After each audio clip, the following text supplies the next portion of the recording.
Ok, entonces hasta ahora lo que hemos hecho, casi ya culminando todo este aspecto de la inferencia estadística, es que las pruebas de hipótesis relacionadas anteriormente, en los videos anteriores, hacen referencia a cómo podemos, digamos, establecer si una afirmación que se hace sobre esos parámetros, digamos, es soportada o está bien sustentada por la información que se recopila para tal hecho. Pero si nos vamos un poquito a resumir lo que hemos hecho hasta ahora, casi siempre cuando nos enfocamos en las pruebas de hipótesis para parámetros como la media o la varianza, teníamos, digamos, condiciones particulares sobre la muestra que era necesario tener en cuenta para efectos de poder construir cuál era el estadístico de prueba más adecuado. Por ejemplo, si pensamos en la media de una distribución de probabilidad, entonces los procedimientos de pruebas de hipótesis que vimos se dividían en dos.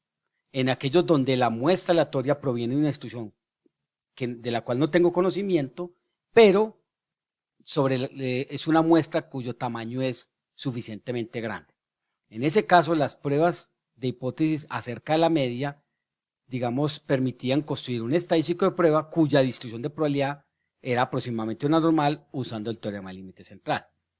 Pero el otro caso es que si la muestra proviene de una distribución normal, entonces básicamente el estadístico de prueba se divide en dos, en un estadístico de prueba cuya distribución es normal cuando la varianza de la distribución era conocida, o un estadístico de prueba cuya distribución era una t cuando la varianza es desconocida. Pero fíjese que la parte crucial ahí era poder determinar si la muestra aleatoria proviene o no de una distribución conocida y si la distribución conocida es normal o no es normal. Cuando hacíamos las pruebas de hipótesis para diferencia de medias, volvíamos a hacer el mismo tipo de diferenciación. Si las muestras aleatorias provienen de una distribución desconocida, entonces requerimos de tamaños de muestra grandes. Pero si provienen de distribuciones normales, tenemos que hacernos una pregunta relacionada con cómo son las varianzas de esas distribuciones. Si las varianzas son conocidas, utilizamos un estadístico Z. Si las varianzas son conocidas, si son desconocidas, teníamos que preguntarnos por cuál es la relación entre esas dos varianzas. Y tuvimos que entonces presentar todo un procedimiento de pruebas de hipótesis para muestras normales, muestras que provienen de distribuciones normales, y preguntarnos si las varianzas eran iguales o diferentes. Y ahí propusimos un procedimiento basado en la distribución F. Con esa distribución F podíamos determinar si las varianzas eran iguales o diferentes. Pero vuelve de nuevo nuestro planteamiento, es necesito el conocimiento de si la muestra proviene de una distribución normal o no. Entonces, si se han dado cuenta, la clave aquí para resolver ese tipo de incógnitas está, digamos, íntimamente ligada con cuál es la distribución de probabilidad de la cual se obtiene esa muestra aleatoria. ¿Es normal o no es normal? Entonces, la pregunta que no hemos resuelto hasta ahora es, ¿y cómo puedo yo determinar que esos datos provienen de una distribución normal? Entonces, lo que voy a tratar de hacer al final de estos videos es cómo podemos abordar esa pregunta y cómo esa pregunta se puede responder con diferentes procedimientos que existen en la literatura. Por ahora vamos a enfocarnos en un aspecto de las pruebas de hipótesis que se relaciona con distribuciones de probabilidad para variables que son categóricas o discretas.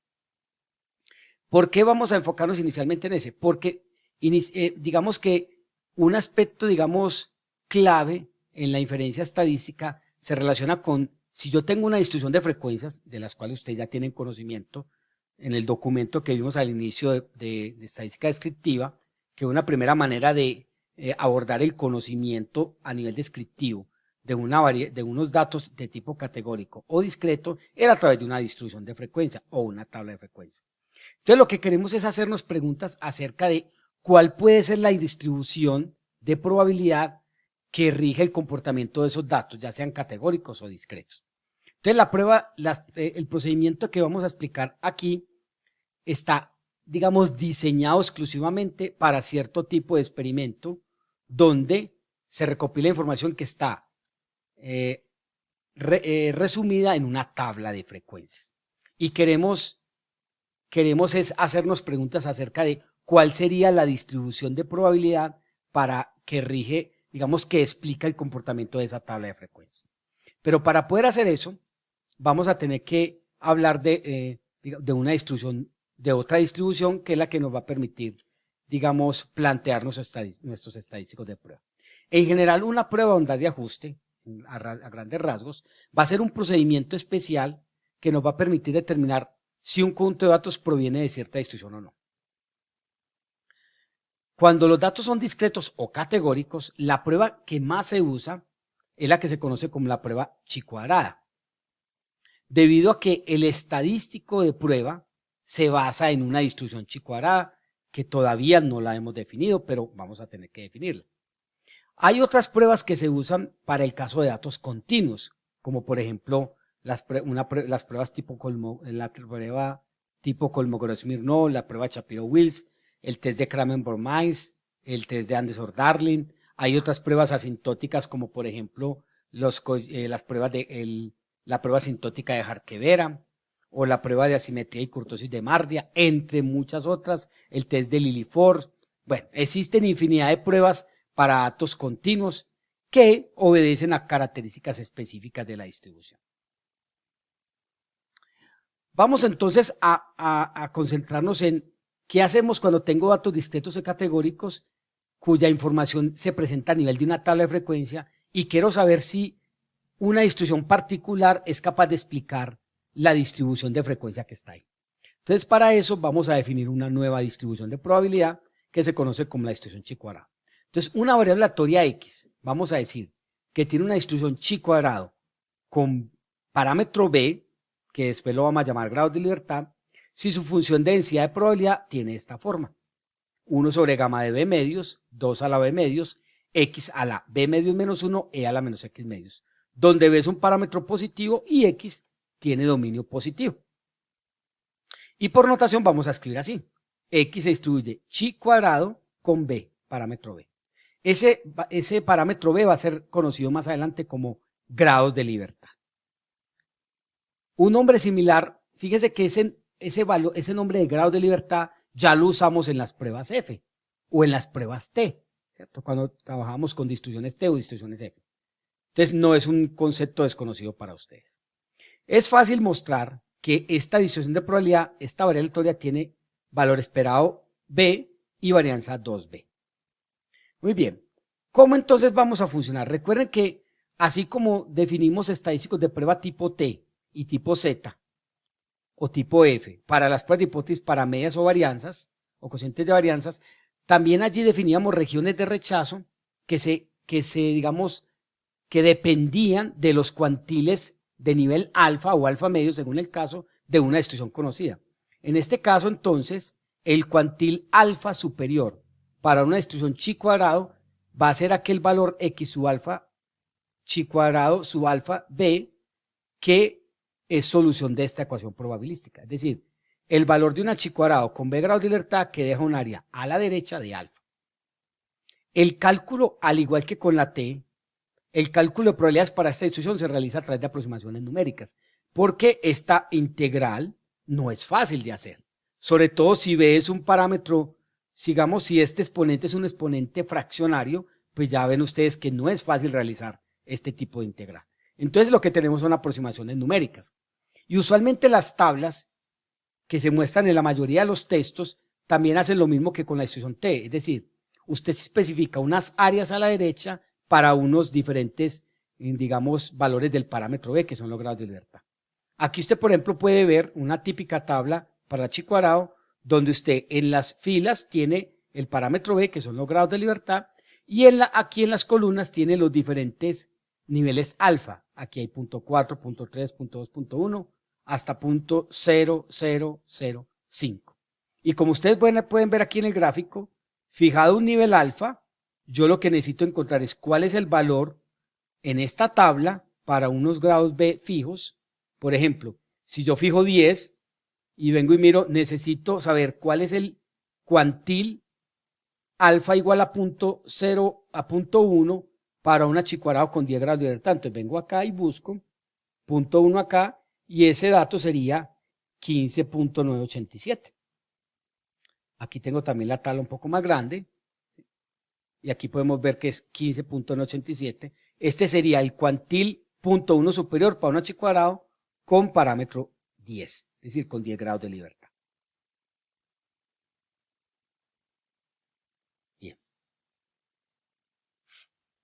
Muy bien. Entonces, hecho esto, lo que sigue ahora es cómo vamos a definir nuestras hipótesis, es decir, cómo vamos a adaptar esta distribución a lo que queremos hacer. Muy bien, entonces, suponga que usted tiene un experimento multinomial. Entonces, ¿qué es un experimento multinomial? Un experimento multinomial es aquel que se logra con una serie de ensayos idénticos e independientes. Es decir, un experimento se repite n veces de manera idéntica y donde las repeticiones son independientes. Y yo, cada uno de esos ensayos, es decir, cada vez que repito el experimento, debo hacerme la pregunta de ese resultado de ese experimento a qué categoría de K posibles pertenece. Por ejemplo, si yo selecciono aleatoriamente un estudiante de este curso, entonces podría preguntarme a qué facultad pertenece. Entonces, las K categorías aquí posibles deberían ser las 5 posibles facultades. Entonces, de lo que se trata es de repetir el experimento muchas veces, pero cada resultado del experimento es, digamos, clasificado en una de K posibles categorías o clases. Vamos a llamar P sub I la probabilidad de que un sujeto u objeto cualesquiera pudiera pertenecer a una de esas categorías. En este caso, P sub I es la probabilidad de que un sujeto u objeto o un resultado de ese experimento sea clasificado en la categoría I. Y vamos a llamar N sub I, después de repetir ese experimento N veces, N sub I va a ser el número de resultados o sujetos o objetos que caen en la categoría I de los N ensayos. Entonces, estas condiciones hacen que, digamos, son la definición o son el insumo para hablar o para poder indicarnos que tenemos un experimento multinomial.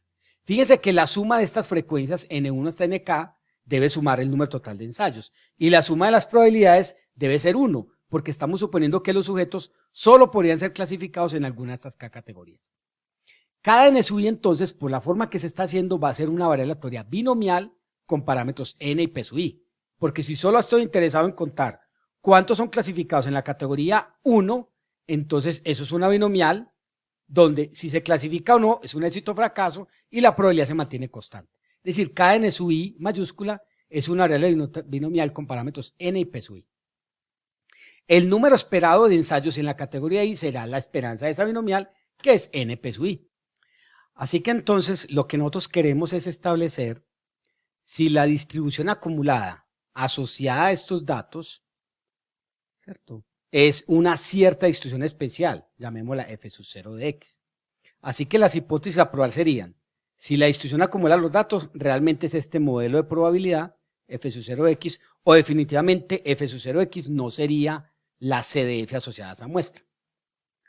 Fíjense que si esta distribución está claramente especificada, es decir, si esta distribución se conoce completamente con sus parámetros, entonces yo puedo calcular, obtener los valores particulares para P sub I, porque tengo la F sub 0 completamente determinada, y así entonces yo podría obtener los valores esperados de los N sub I.